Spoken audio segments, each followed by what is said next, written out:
Welcome to మన chef. నేను మీ మాధవిని. ఈరోజు నేను మీకు బెండకాయ వేపుడు చేసి చూపిస్తాను. మనం ఎన్నో రకాల బెండకాయ వేపుళ్ళు చేసుకుంటూ ఉంటాం గదా! ఒక్కసారి నేను చెప్పినట్లు ఇది ట్రై చేయండి. వేడి వేడి అన్నంలో నెయ్యి వేసుకొని తింటే అద్భుతంగా ఉంటుంది. అలాగే బెండకాయ వేపుడు జిగురు లేకుండా పర్ఫెక్ట్‌గా రావాలి అంటే చిన్న చిన్న టిప్స్‌తో సహా ఈ వీడియోలో చెప్పాను. వీడియోని పూర్తిగా చూసి ట్రై చేయండి. చాలా రుచిగా వస్తుంది. ఎలా చేయాలో చూపిస్తాను రండి. ఈ బెండకాయ వేపుడు కోసం నేనిక్కడ హాఫ్ కేజీ బెండకాయలు తీసుకున్నాను. ఇలా తీసుకున్న బెండకాయలని ఏం చేస్తారంటే మీరు నీట్‌గా కడిగిన తర్వాత పొడి క్లాత్ పెట్టి తుడుచుకోండి. అలా తుడవడం వల్ల మనం వేయించుకునేటప్పుడు ఎక్కువ జిగురు రాకుండా ఉంటుంది. తడి తడిగా ఉందంటే కాస్త జిగురు జిగురుగా అయిపోతుందండి. అందుకని తుడిచిపెట్టుకోండి. అలాగే బెండకాయలను ఎంచుకునేటప్పుడు బెండకాయ చివరన ఇలా తుంచుకుంటే మీకు అర్థమవుతుందనమాట. ముదురు బెండకాయ అయితే సరిగ్గా తునగదు. లేత బెండకాయలయితే ఈ విధంగా తునుగుతాయి. ఇలా క్లీన్ చేసి పెట్టుకున్న బెండకాయలని నేనిక్కడ చూపించినట్లు ముక్కలుగా కట్ చేసి పెట్టుకోండి. మరీ లావు ముక్కలు కట్ చేయొద్దు. అలా అని మరీ సన్నగాను కట్ చేసుకోకుండా ఇలా మీడియంగా ఉండేటట్లు కట్ చేసి పెట్టుకోండి. సన్న ముక్కలు కట్ చేస్తే మీకు జిగురు ఎక్కువగా వస్తుందండి. ముద్ద ముద్దగా అయిపోతుంది. అందుకని ఈ సైజ్ ముక్కలు కట్ చేసి పక్కన పెట్టుకోండి. ఇప్పుడు ప్యాన్‌ని వేడి చేసుకొని దీంట్లో 2 టేబుల్ స్పూన్ల దాకా ఆయిల్ వేసుకోండి. ఈ ఆయిల్ కాగిన తర్వాత దీంట్లో హాఫ్ టీ స్పూన్ ఆవాలు, హాఫ్ టీ స్పూన్ జీలకర్ర వేసుకొని వేయించండి.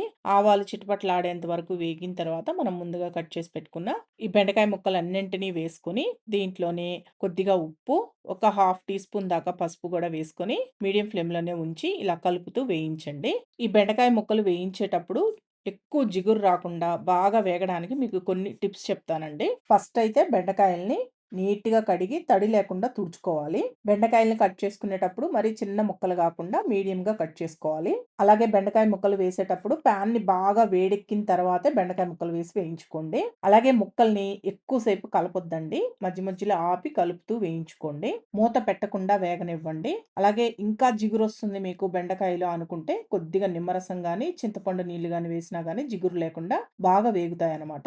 ఈసారి మీరు బెండకాయ వేపుడు చేసేటప్పుడు ఈ టిప్స్‌ని ఫాలో అవ్వండి. చక్కగా వస్తుంది బెండకాయ వేపుడు. చూడండి జిగురు ఆల్మోస్ట్ పోయింది గదా! ముక్కలు పొడి పొడిలాడుతూ ఉన్నాయి గదా! ఇలా వేగిన తర్వాత ఫ్లేమ్‌ని లో ఫ్లేమ్‌లో పెట్టి మధ్య మధ్యలో కలుపుతూ ముక్కల్ని వేయించుకోండి. ఇవి వేగుతూ ఉంటాయి. ఈలోపు మనం కారప్పొడి చేసుకుందాం. ఈ కారప్పొడి కోసం పాన్‌ని వేడి చేసుకొని దీంట్లో 2 టేబుల్ స్పూన్లు పల్లీలు వేసుకోండి. అలాగే 1 టేబుల్ స్పూన్ ధనియాలు, హాఫ్ టీ స్పూన్ జీలకర్ర, 1 టేబుల్ స్పూన్ దాకా ఎండు కొబ్బరి ముక్కలు వేసుకొని దీంట్లోనే ఒక 2 రెమ్మల కరివేపాకు కూడా వేసుకోండి.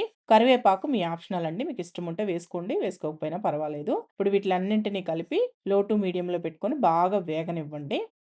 ఇప్పుడు చూడండి పల్లీలు ఇవన్నీ దోరగా వేగాయి కదా! ఇలా వేగిన తర్వాత దీంట్లో లాస్ట్‌గా ఒక టేబుల్ స్పూన్ నువ్వులు వేసుకొని, ఈ నువ్వులను గూడా కలిపి వేయించుకోండి. నువ్వులు లాస్ట్‌లో వేసుకోండి. ముందుగానే వేస్తే నువ్వులు తొందరగా వేగుతాయి గాబట్టి మాడిపోతాయి. అందుకని లాస్ట్‌లో వేసి వేయించండి. ఇప్పుడు చూడండి నువ్వులు, పల్లీలు అన్నీ బాగా వేగాయి కదా! ఇలా వేగిన తర్వాత స్టవ్ ఆఫ్ చేసి వీటిలన్నింటిని మిక్సీ జార్‌లోకి తీసుకొని కొద్దిగా చల్లారనివ్వాలండి. వేడి మీదే మిక్సీకి వేస్తే ముద్దలాగా అయిపోతుంది. అందుకని కాస్త చల్లారనివ్వండి.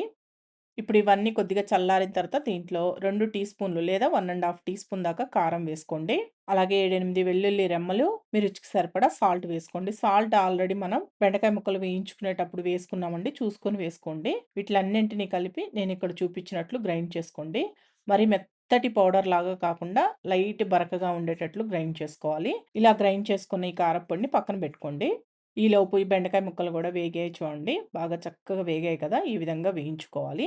మధ్య మధ్యలో మాడకుండా ఉండడం కోసం కలుపుతూ వేయించుకోండి. ఇలా వేగుతాయన్నమాట. ఈ విధంగా వేగిన తర్వాత దీంట్లో మనం ముందుగా గ్రైండ్ చేసి పెట్టుకున్న ఈ కారప్పొడిని మొత్తాన్ని వేసుకొని లో ఫ్లేమ్‌లోనే ఉంచి మొత్తం బాగా కలిసేటట్టు కలుపుకోండి. కారప్పొడనేది మొత్తం బాగా కలిసిపోయిన తర్వాత స్టవ్ ఆఫ్ చేసుకుంటే సరిపోతుంది. ఇప్పుడు చూడండి కారప్పొడి బాగా కలిసిపోయింది కదా! ఇలా కలిసిపోయిన తర్వాత స్టవ్ ఆఫ్ చేసేసి వేడి వేడిగా అన్నంలో కలుపుకొని తిన్నా బావుంటుంది ఈ వేపుడు. లేదా మీరు టమాటా పప్పు, దోసకాయ పప్పు ఇలాంటివి చేసుకున్నప్పుడు సైడ్ డిష్‌గాను చాలా బావుంటుందండి. మీరెప్పుడైనా బెండకాయ వేపుడు చేయాలి అనుకుంటే ఇలా ఒకసారి చేయండి. బావుంటుంది టేస్ట్. ఈ వీడియో మీకు నచ్చింది అనుకుంటున్నాను. నచ్చితే మన షెఫ్ ఛానెల్‌ని సబ్స్క్రైబ్ చేసుకోండి. లైక్ చేయండి, షేర్ చేయండి, కామెంట్ చేయండి.